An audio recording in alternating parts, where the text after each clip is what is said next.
Hi, how's it going, everyone? This is Resident of Collingwood for YouTube, and good morning. It's a beautiful Monday. I'm here to do another Dark Shadows video. This video is a character retrospective, and it may be the most loosely based character retrospective you'll ever hear on this channel. It's a character retrospective of Caleb Sayers Collins, and yes, I'm using somewhat of the wiki for this. And you might say, well, how mysterious can this Collins be? So scarce that his wiki page is this scarce. Caleb Sayers Collins was the last member of the Collins family to live at Seaview. He was the son of Gabriel and Edith Collins and brother to Geoffrey Collins. Caleb was paranoid and had a morbid fear of strangers. He never married for fear that he might be taken advantage of. He collected and hoarded everything and stipulated in his will that only the Collins family could live or purchase the Seaview property for 100 years after his death. This stipulation had 5 years left in 1967, meaning it expired in 1972. And Caleb died in 1872. He left enough money to cover his taxes and mortgage of the property. So that is literally Caleb's wiki page, at least the actual canon wiki page. The rest of it is, I believe it's speculation.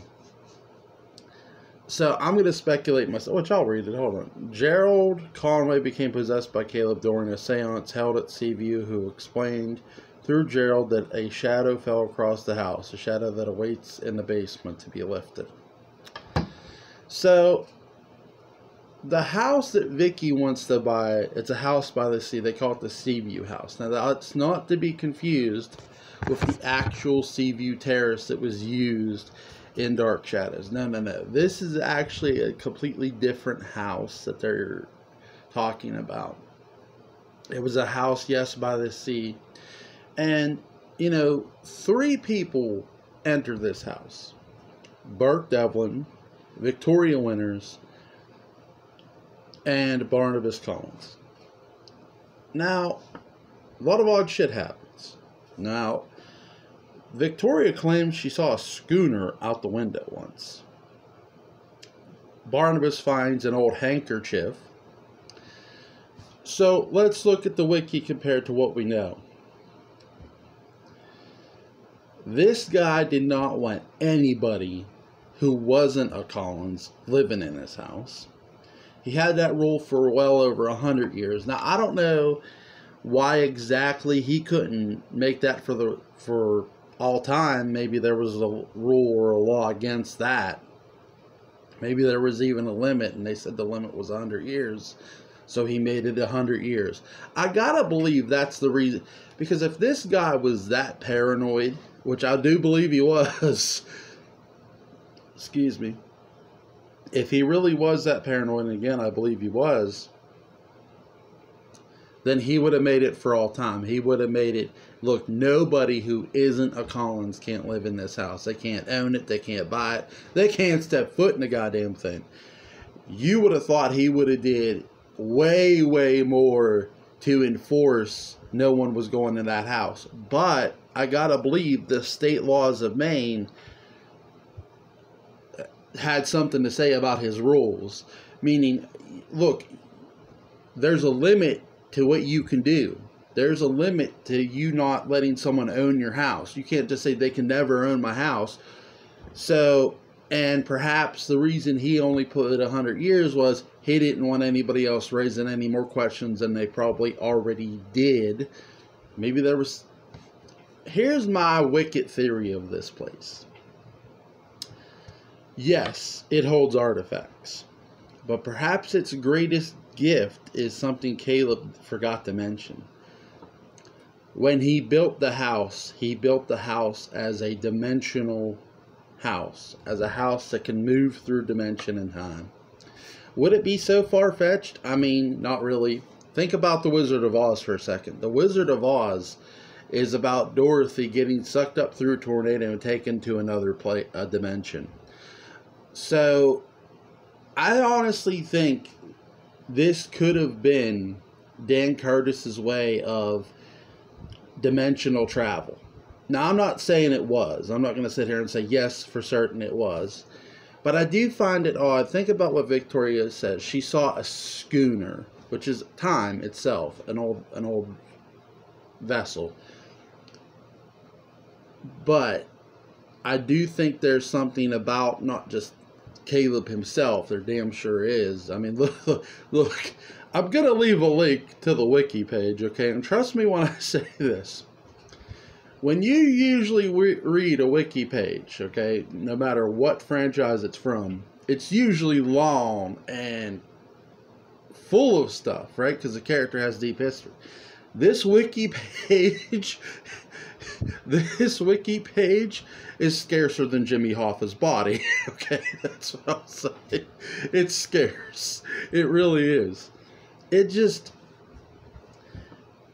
I've never seen a wiki page so short that, and again, if you've watched the episode where Elizabeth is even shocked at like 100 years, so Victoria and Burke, who were to be married, and they never get married,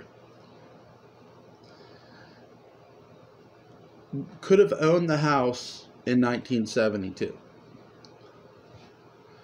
So what about that house that 100 years, that again, you could say maybe it was the state law, and I wouldn't argue that at all. I would dare say, you know, when he left that in his will, maybe the lawyer argued, listen, you can't put forever.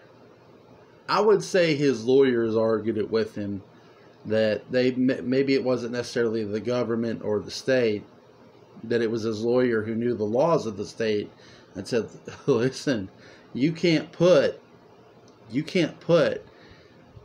forever.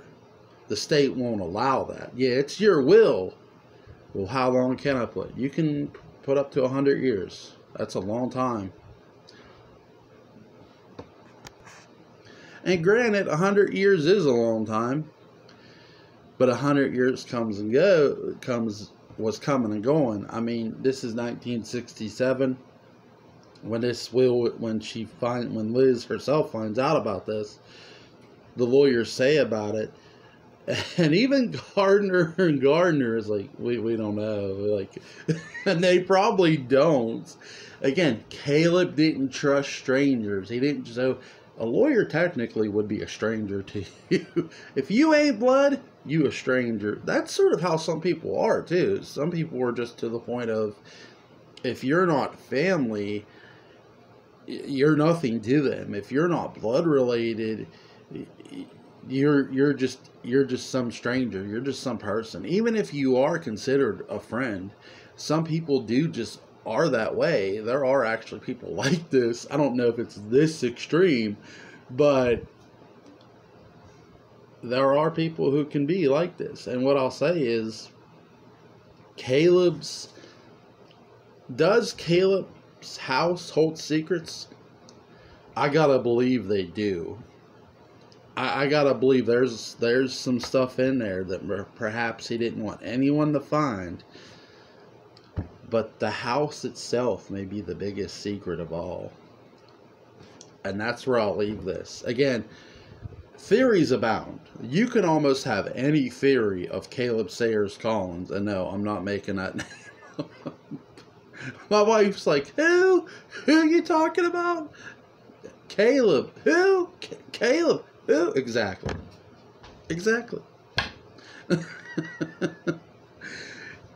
It's crazy, right? So, what's you guys' theory on Caleb? I do think there's something to this house itself. I think Caleb was a scientist or somebody who, again, they say he was a collector. They don't even mention what he was collecting. That's sort of the scary part about the wiki. So you don't know what he was collecting. Think about Carl, and he has the head of Judah Zachary. So You know, when you think about that for a second, you think about, well, did Caleb collect occult things? He most likely did. No, in our luck, he probably has the Hellraiser puzzle box in the basement and underneath some glass. He was probably dancing around the damn thing. I'm kidding. Who knows, right? I mean, there could have been anything in that house. Barnabas stumbles around in the dark and finds a handkerchief. I just think he honestly went upstairs and found one. And he didn't want to explore any further because it was someone else's house. But I do find Caleb Sayers Collins one of the most not just one of the most mysterious, but perhaps the most mysterious Collins of them all. I want to get you guys' thoughts. You guys know I'm going to tag in this. So, what are your thoughts? You guys' thoughts on Caleb Sayers Collins? Think about it. 100 years. He doesn't want anybody who isn't a Collins to live in that house for 100 years. After 1972, you can live in that house all you want. Now, either the year is significant because he couldn't do it forever, or the year is significant because something was going to happen to that house. I will leave that for you to ponder, my friends. You guys have a great Michael Myers Monday. See ya.